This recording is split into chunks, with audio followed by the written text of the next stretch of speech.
Hello friends, आज हम बनाने जा रहे हैं कोएड सेट। तो इसके लिए मैंने यहाँ पर 5 मीटर फैब्रिक लिया जो कि क्रीप कॉटन है। बहुत ही सॉफ्ट सा फैब्रिक है फॉर समर। तो सबसे पहले हम इसके टॉप पार्ट की कटिंग करेंगे। तो यहाँ पर मैंने फैब्रिक को 2 फोल्ड में रख लिया है।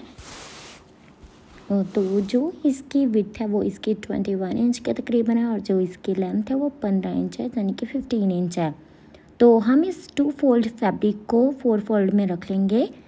देखिए बिल्कुल इस तरीके से। तो मैंने यहाँ पर 4 फोल्ड में फैब्रिक को रख लिया है। सबसे पहले हम इसका शोल्डर मार्क करेंगे जो मैं 7 इंच कर रही हूँ। आफ्टर दिस मैं यहाँ पर जो इसका आर्म होल डाउन दूंगी वो मैं तकरीबन 7.25 इंच दूंगी। तो इसके बाद हम इसका बस्ट मेजर करेंगे। तो यहाँ पर जो मेरा बस्ट है वो 9 इंच है। इस तरीके से हम इसकी बॉक्स शेप बना देंगे। आफ्टर मैं यहाँ पर वेस्ट मार्क करूँगी जो कि 7.5 इंच है, 7.5 इंच। तो यहाँ पर मैं 1.5 इंच फैब्रिक एक्स्ट्रा लूँगी। तो जो हमारा बस्ट के पास फैब्रिक है वो भी तकरीबन 1.5 इंच ही है। तो इस तरीके से जो हमारा एक्स्ट्रा फैब्रिक है उसको हम इस तरीके से फटी की हेल्प से ड्रॉ कर देंगे। तो यहाँ पर मैं हल्की सी राउंड शेप दूँगी। तो इस शेप को देने के बाद अब हम फ्रंट के लिए मार्किंग करेंगे जो कि हम फ्रंट नेक के लिए शेप देते हैं, फ्रंट आर्म होल के लिए। तो जो मैंने यहाँ पर 6.25 इंच लिए तो इस तरीके से हम इसको तिरछा कर देंगे। ये जो हम एक्स्ट्रा मार्जिन लेते हैं फ्रंट के गोलाई के लिए वो हम अकॉर्डिंग टू साइज़ लेते हैं। तो यहाँ पर मैं मीडियम साइज़ कटिंग करने जा रही हूँ, इसलिए मैंने यहाँ पर 6.25 इंच लिया है। अब हम नेक की मार्किंग करेंगे और जो हमारा फ्रंट नेक रहेगा और बैक नेक उसकी विड्थ सेम होगी 3 इंच और जो इसकी डेप्थ होगी फ्रंट नेक की वो होगी 4 इंच। तो इस तरीके से हम बॉक्स शेप बना देंगे। आफ्टर दिस जो मैं यहाँ पर बैक नेक की मार्किंग करूँगी जो मेरी तकरीबन होगी 1/2 इंच। तो इस तरीके से हम इसको शेप कर देंगे। तो जो हमने फ्रंट नेक को शेप देने वो हम इस तरीके से कुछ वी नेक में राउंड देंगे। देखिए बिल्कुल इस तरीके से जैसा कि आप वीडियो में देख रहे हैं। तो अब हम 1/2 इंच का डाउन देंगे। तो जो हमारी मार्किंग है वो डन हो गई है और यहाँ पर जो हमने फिटिंग के साइन लगाए थे उनको हम स्ट्रेट कर देंगे। तो अब हम इसकी कटिंग कर देंगे। आफ्टर दिस हम फ्रंट पार्ट की कटिंग करने के लिए उसको बैक पार्ट से इस तरीके से कुछ अलग कर देंगे ताकि हमारे फ्रंट पार्ट की कटिंग हम कर लें। तो इस तरीके से इसको डबल फोल्ड से रखते हुए हम इसका आर्म होल जो हमने मार्क किया था उसकी गोलाई की कटिंग कर देंगे और जो हमने नेक ड्रॉ किया था फ्रंट नेक उसकी भी हम कटिंग कर देंगे। अब हम टॉप के बॉटम पार्ट की कटिंग करेंगे। तो यहाँ पर मैं 2 फोल्ड में फैब्रिक रखा है तो हम इसको कुछ ट्रायंगल शेप में बिछा लेंगे। तो देखिए इस तरीके से जो हमारा फैब्रिक है वो 4 लेयर में हो जाएगा। तो ये हमारा 4 फोल्ड में हो गया है। तो अब हम इसका जो राउंड मार्क करेंगे वो हम अकॉर्डिंग टू वेस्ट करेंगे। तो यहाँ पर जो भी मेरी वेस्ट है वो 15 इंच है और उसका डबल वो 13 इंच, उसको मैंने 4 से भाग कर लिया तो मेरा है 7.5 इंच। तो जितना भी आपका वेस्ट राउंड है उसको आपने 4 से डिवाइड कर लेना है और जितना भी लेफ्ट आता है उसी के अकॉर्डिंग आपने यहाँ पर मार्किंग करनी है। अब राउंड के ऊपर हमारा जहाँ पर जो तिरछा बन रहा है उसी के ऊपर हम 1 नंबर को रखते हुए जो भी हमको हमारी डिज़ायर लेंथ चाहिए वो हम कर लेंगे। तो जो मेरी यहाँ पर लेंथ बनेगी वो मेरी 23 इंच बनेगी राउंड से लेकर नीचे वाले राउंड तक। अब हम इसकी कटिंग कर देंगे। तो इस तरीके से ये स्कर्ट शेप में जो हमारा टॉप का बॉटम पार्ट है वो कटिंग हो जाएगा। अब हम बाजू की कटिंग करेंगे। तो बाजू की कटिंग करने के लिए यहाँ पर जो मैंने विड्थ लिया 20 इंच लिया और जो इसकी लेंथ है वो 12 इंच ली है। तो इसको हम आप 4 फोल्ड में कर देंगे। तो जो हमारा नॉर्मली शोल्डर होता है वो 9 इंच होता है पर मैं यहाँ पर 10 इंच ले रही हूँ क्योंकि हम इसमें प्लीट्स डालेंगे। तो 3 इंच का मैंने यहाँ पर डाउन दिया और जो मोहरी रखूँगी वो मैं 9 इंच रखूँगी क्योंकि हमारे यहाँ पर नीचे भी प्लीट्स पड़ेंगी। तो इस तरीके से मार्किंग को मैच करते हुए हम बाजू की गोलाई दे देंगे। तो अब हम इसकी कटिंग कर देंगे। इसकी कटिंग करने के बाद हम इसके सेंटर में कट लगा देंगे। तो आफ्टर दिस मैंने जो फ्रंट आर्म को होल की गोलाई है वो भी मैंने डाल दी है। आफ्टर दिस हम इसकी स्टिचिंग स्टार्ट करेंगे। जो हमारी कटिंग है वो डन हो चुकी है। तो नेक का डिज़ाइन बनाने के लिए मैंने यहाँ पर पेपर पेस्टिंग को फैब्रिक के ऊपर चिपका लिया है। जो इसकी लेंथ है वो 13 इंच और जो इसकी विड्थ है वो 12 इंच है। तो हम इस तरीके से इसको उल्टा करते हुए पेपर पेस्टिंग पर मार्किंग लगाएंगे। तो 12 इंच का हाफ करते हुए मैंने यहाँ पर 6 इंच पर मार्क लगा लिए हैं और इसके सेंटर में हम एक लाइन ड्रॉ कर देंगे। तो इस तरीके से हम इसको डबल फोल्ड कर देंगे नेक की कटिंग करने के लिए। तो जो हमारा टॉप का फ्रंट पार्ट था उसको इस तरीके से रखते हुए हम वी नेक ड्रॉ कर लेंगे और तिरछा रखते हुए इंची टिप को हम 8 इंच का मार्क करेंगे। तो अब हम इसकी कटिंग कर देंगे नेक की। तो अब हम क्या करेंगे, यहाँ पर हल्की सी वी ड्रॉ करेंगे, बिल्कुल 0.5 का मार्जिन लेते हुए इस तरीके से। तो इसको अगेन फोल्ड करते हुए हम 1.5 इंच का मार्क एक और देंगे, क्योंकि हम यहाँ पर कोट कॉलर नेक बनाने जा रहे हैं। तो ये जो हमारी मार्किंग है वो डन हो चुकी है। अब हम 1.5 इंच इसकी विड्थ लेते हुए इस तरीके से दोनों और हमने मार्किंग कर देनी है। तो अब हमने इसको डार्क कर दिया, आप लोग देख सकते हैं। तो जो हमने मार्किंग लगाई है उससे और 0.5 इंच फैब्रिक हम लेते हुए इसकी जो कटिंग कर देंगे। तो अब हम इसकी स्टिचिंग करेंगे। तो जो हमने एक्स्ट्रा फैब्रिक लिया था उसको इस तरीके से फोल्ड करते हुए हम यहाँ पर कट लगा देंगे, ताकि हमको दिक्कत ना हो फोल्डिंग के टाइम। तो यहाँ पर मैंने जो मेरा नेक है वो रेडी कर लिया है। तो ये कुछ इस तरीके का आएगा।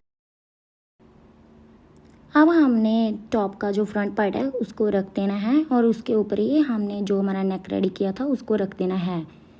तो मिड से मिड मिलाते हुए मैंने यहाँ पर पिन से इसको सिक्योर कर दिया है। तो जिस तरीके से मैंने 1.5 इंच का वो कट लगाया था, तकरीबन हाफ इंच लेते हुए हम इसकी मार्किंग कर देंगे और यहाँ पर मैं आपको बता रही हूँ इस तरीके से हम सिलाई कर देंगे।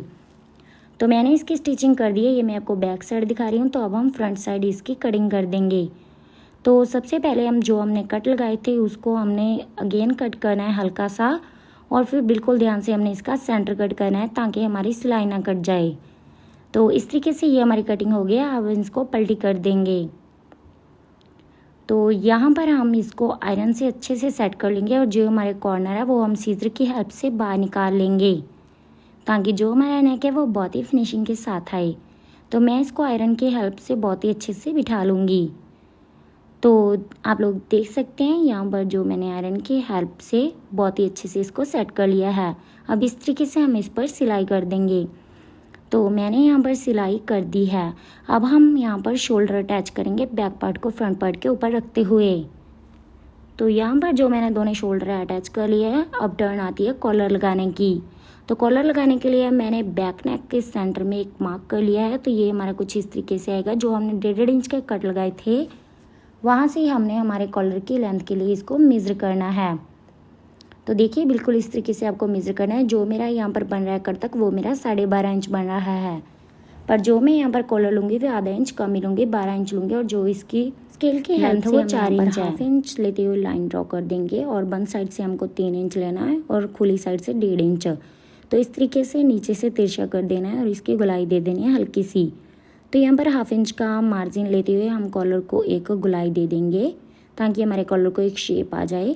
तो मार्किंग का हम इसकी कटिंग कर देंगे मार्किंग के आधार पर। तो हमने इसको एक फैब्रिक के ऊपर रखकर इसको आयरन कर लेना है। तो यहाँ पर हमारा पेस्ट हो है, जो यहाँ पर आपको मार्किंग दिखाई दे रही है उसी के अकॉर्डिंग हम इसको कटिंग कर देंगे। तो हमने यहाँ पर कटिंग कर दिया और जो मैंने यहाँ पर साइन लगाए हैं चौक से, तो उसके आधार पर हम इसको इस तरीके से फोल्ड करेंगे। तो यहाँ पर मैंने फोल्ड कर लिया और एक और पट्टी लेते हुए मैंने इसको इस पर रख दिया है। तो अब हमारी जो साइड वाली फैब्रिक है उसको हमने स्टिच कर देना और नीचे वाले को भी। तो यहाँ पर मैंने स्टिच कर दिया है और जो यहाँ पर हाफ इंच का मार्जिन लेते हुए हम जो एक्स्ट्रा कपड़ा है वो कट कर देंगे। तो हमारे कॉलर की जो सिलाई है वो हो गई है। तो अब हम इसको हल्के हल्के कट लगाएंगे, ताकि फोल्ड करने में आसानी हो और अच्छी सी शेप आ जाए। तो यहाँ पर मैंने कॉलर के कॉर्नर भी निकाले हैं और इसको आयरन कर लिया है। तो इसको इस तरीके से डबल फोल्ड करती हूँ मैं इसके सेंटर में कट लगा दूँगी। तो अब हम इसको हमारे टॉप के साथ अटैच करेंगे। तो यहाँ पर सेंटर को सेंटर से मिलाते हुए हम इस तरीके से इसकी सिलाई कर देंगे। जो हमने 1.5 इंच का कट लगाया था वहाँ तक और दूसरी साइड भी 1.5 इंच के कट तक की।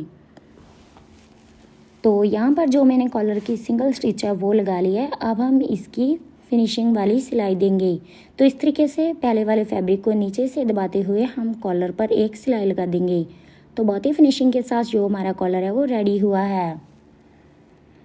आफ्टर दिस जो हमने फिटिंग के निशान लगाए थे उसकी हम फिटिंग कर देंगे।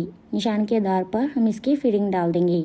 तो मेरा यहाँ जो टॉप पार्ट है रेडी हो गया है और जो हमने स्कर्ट की शेप में रेडी किया था हमारा टॉप का बॉटम पार्ट, उसके हमने इस तरीके से हाफ इंच लेते हुए सिलाई कर देनी है। और जो हमारा नीचे वाला फैब्रिक होगा उसको भी हम फोल्ड कर देंगे। तो आप लोग देख सकते हैं जहाँ पर जो मैंने सिलाई वो डन कर लिया और नीचे भी सिलाई लगा दी है। तो अब टर्न आती है इसको टॉप पार्ट के साथ अटैच करने की। तो टॉप पार्ट को हमने क्या करना है, उल्टा करके रख लेना है। तो इस तरीके से सबसे पहले हमने क्या करना है, इसके मिड में एक हमने कट लगा लेना है। तो स्कर्ट का जो हम सीधा साइड लेंगे, हमने जो स्कर्ट की सीधी साइड है हमारे उल्टे टॉप के अंदर इंसर्ट करते हुए सेंटर को सेंटर से मिलाते हुए हम इसकी राउंड शेप में स्टिचिंग कर देंगे। तो स्टिचिंग करने के बाद हमारा बहुत ही सुंदर जो टॉप पार्ट है वो बनकर रेडी है। अगर आप स्लीवलेस पहनना पसंद करते हो तो आप बाजू पर और पट्टी अटैच कर इसको पहन सकते हैं। तो अब हम इसकी बाजू की डिज़ाइनिंग करते हैं। तो मैं क्या करूँगी, यहाँ पर मैं 5 प्लीट्स नीचे डालूँगी और 5 प्लीट्स ही मैं यहाँ पर इस तरीके से ऊपर डालूँगी। तो आप चाहे तो सारी बाजू पर भी प्लीट्स डाल सकते हैं, बट मैं इसके सेंटर में प्लीट्स डालूँगी। तो देखिए बिल्कुल इस तरीके से आपको छोटे छोटे प्लीट्स डालने हैं। तो यहाँ पर मैं 5 से 6 प्लीट्स डालूँगी। तो देखिए यहाँ पर जो मैंने प्लीट्स डाली इसी तरीके से मैं यहाँ पर ऊपर भी डालूँगी। तो मैंने यहाँ पर जो मेरी दोनों बाजू वो रेडी कर ली है और यहाँ पर बाजू के नीचे लगाने पर मैंने यहाँ पर 4 इंच की पट्टी रेडी की है और इसको डबल फोल्ड करने के बाद 2 इंच की हो गई है। तो इस तरीके से हमने इसको बाजू के साथ अटैच कर देना है। तो मैंने इसको अपनी बाजू के साथ अटैच कर दिया है और ये जो हमारा फैब्रिक है इसको हमने दबा देना है एक पैर की सिलाई लगाते हुए। तो मैंने यहाँ पर सिलाई लगाने के बाद जो अपनी बाजू की फिटिंग है वो लगा ली है। जो मेरी मोहरी है वो 5.5 इंच है और जो शोल्डर है वो 8 इंच है। तो आप अपनी फिटिंग के अकॉर्डिंग इसकी फिटिंग डाल सकते हैं मार्जिन के अकॉर्डिंग। तो अब हम आपको बताएंगे कि बाजू कैसे अटैच कर दें। तो मैंने यहाँ पर कमीज़ को उल्टा रखा है और बाजू की सीधी साइड है। तो इस तरीके से एक गोलाई को गोलाई से मिलाते हुए हमने जो जॉइंट है वो आपस में जॉइंट कर लेने हैं और जो हमारी बाजू है अटैच कर देंगे। प्लाजो का लिंक आपको आई बटन और डिस्क्रिप्शन में मिल जाएगा। Thanks for watching the video and don't forget to subscribe my channel. Thanks for watching.